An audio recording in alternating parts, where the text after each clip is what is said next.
Stop trying to keep up with the Joneses. They'll always have more than you. Listen to this episode, find out what I'm talking about. Welcome to another episode of the Wedding Business Solutions Podcast. I'm your host, Alan Berg. I'm a speaker, author, sales trainer, website reviewer, and I help businesses like yours sell more, profit more, and have more fun doing it. Enjoy this episode. Hi, it's Alan Berg. Welcome back to another episode of the Wedding Business Solutions Podcast. I was reading an article today about the richest people in the world. And there's this back and forth between Elon Musk and the guy that runs LVH Group, which is Louis Vuitton and all these luxury brands. And, because Elon had to sell some stock to buy Twitter, he's down to, 160, 180 billion or whatever it is. And the other guy's right about there. They're battling back and forth. And I got to think about this. We can never have it all. Even those people can never have it all. They can have a lot, but they can't have it all. And if you're looking at the people next to you, the people in your neighborhood, the people in the industry, and you're trying to get more than them or beat them or get more than them, it's just such a futile effort. And not because I don't want you to have more. I want you to have the right goals. And the right goal isn't to have more because it's an unsatisfying thing. Right? So you get more than somebody else. Okay, so what did that solve? What did that do for you? As opposed to defining what's important to you, getting what's important to you, and then not worrying about what's important to somebody else. Let them worry about that. Worry about what's important to you. It's the same thing with your sales goals. It's the same thing with your profit goals. It's the same thing with any personal goals that you have. I've talked about this before. I've written about this. Some of you have heard me talk about when I did martial arts. I did Taekwondo.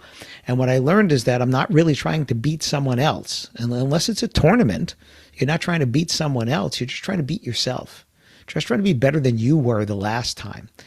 And what I found in my life is when I was younger and I wanted to make more money so I could have a bigger house and a fancier car and all those things. And then you get older and then you have those things and okay, well, I don't need a bigger house than I have. I don't need a fancier car than I have. I've said this before. I used to lease our cars, so we always had a car payment. And my favorite feature of both my wife's car and my car right now is that they're both paid off. Some of you are shaking your heads going, yes, amen, brother, right? That's my favorite feature. It's not any of the buttons and gadgets inside the car anymore. It's the fact that I don't have a car payment anymore.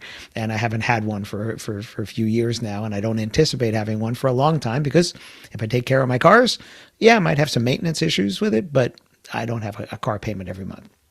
So who are you trying to do better than? And if it's not the person in the mirror, I think you're wasting your time because you don't control the other people. You don't control what they have. If you haven't read a book called The Millionaire Next Door, what they talk about is that the person driving the fancy car, living in the fancy house, may not be the richest person in the neighborhood. It could be the person that is living in a more modest home. You think about Warren Buffett, one of the richest people in the world, lives in the same home that he bought in the late 70s in Omaha, Nebraska. And I'm sure it's a nice home, but he bought it, and his goal back then was to buy the house when he could pay cash for it. So he didn't have a mortgage. So he owns his house outright and has done so for 50-something years, right? The man can clearly afford any house he wants, but that's not what's important to him. So find out what's important to you, not what's important to somebody else. Having that fancier car with the big car payment or the bigger house with the bigger mortgage, is that going to make you happy or is that going to make you just cash poor? So find out what's important. And at different stages in your life, these are going to be things that are different and important. For me, it's always my health first, because without that, I'm no good to anybody else. The health of my family, the happiness of my family, doing what I love and having an impact, that's what's important to me. And then the money comes. The money comes because I'm doing those things first, because I'm not putting the money first, because the money is unfulfilling. Having more money these days is just a bigger number on a screen. It's not like you have a vault with just piles and piles of cash or gold bullion in it. That's not satisfying. For me, one of my greatest pleasures is buying things for other people. And when I used to get a bonus, when I was on a salary and I used to get a bonus, I would buy something for my wife and each of my sons, and that gave me pleasure. Not for myself, because if I needed something, I already would have bought it. If I wanted something, I probably would have bought it.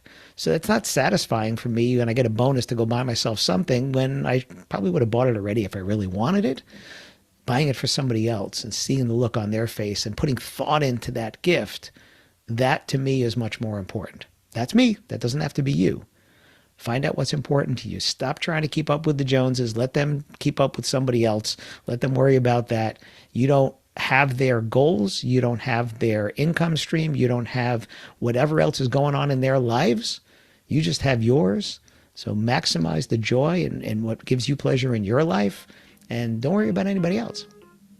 Hope it gave you some food for thought. Thanks. Thanks for listening to this episode of the Wedding Business Solutions Podcast. If you liked it, please subscribe to this channel and post a review on your chosen platform, Apple Podcasts or whichever one. If you have any questions about anything in this episode or any of my episodes, email me directly at alan@weddingbusinesssolutions.com or visit my website, alanberg.com, alanberg.com. If you have any suggestions for future topics or guests that you'd like to see, please again, email me or visit my website. Thanks for listening.